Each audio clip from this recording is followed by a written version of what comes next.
Hey again. As I mentioned in a previous video, I stopped drinking in September 2017, and then 4 or 5 times after that, when I was on holiday, I tried drinking again using naltrexone, and each time I hated it even more.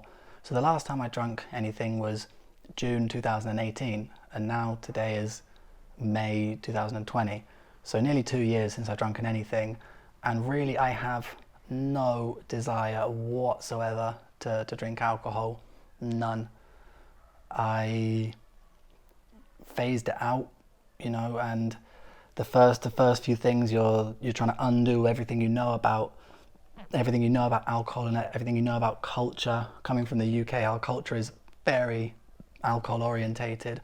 Everything is to do with going out and drinking and having fun and all these, fun in inverted commas and things, and drinks deals and everything is all targeted to make us as drunk as possible, as much as possible.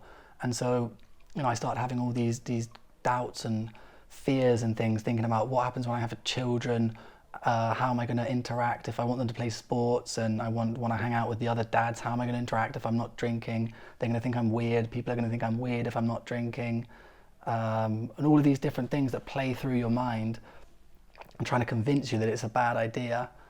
And that goes on for like maybe a month or two, until one day something kind of changes. You have to have the experience again of drinking, to then really realize that it's not all it's cracked up to be. Once you've gone a month or two without drinking, then when you look back on it and you think the next time you drink, it changes your perception completely, because you realize that you can do all of the same things that you love doing without getting wasted.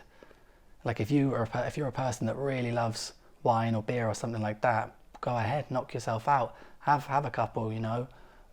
Just don't push your limits, don't push your boundaries, don't do yourself any damage.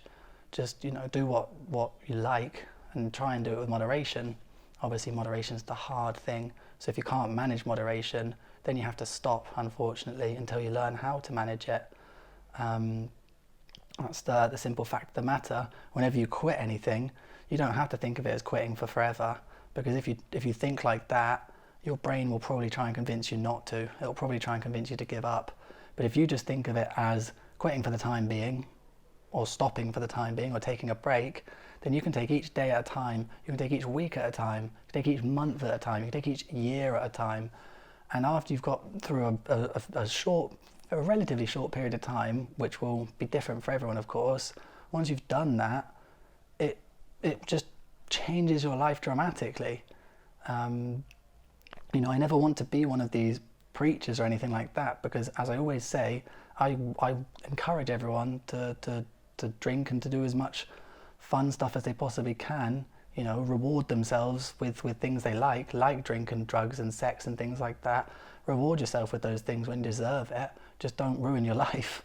But yeah, it's amazing the difference that when you go on holiday, for example. I've been on loads of holidays since I stopped drinking, and I can remember them. I can actually remember roughly. My memory's not very good, but I can still remember going to places and being there, whereas before I can't even remember virtually anything about my holidays before. I don't hardly even know where I was. So I don't know, it's very strange. There is no real negatives from stopping drinking. I'm going to cut this video now, and then yeah.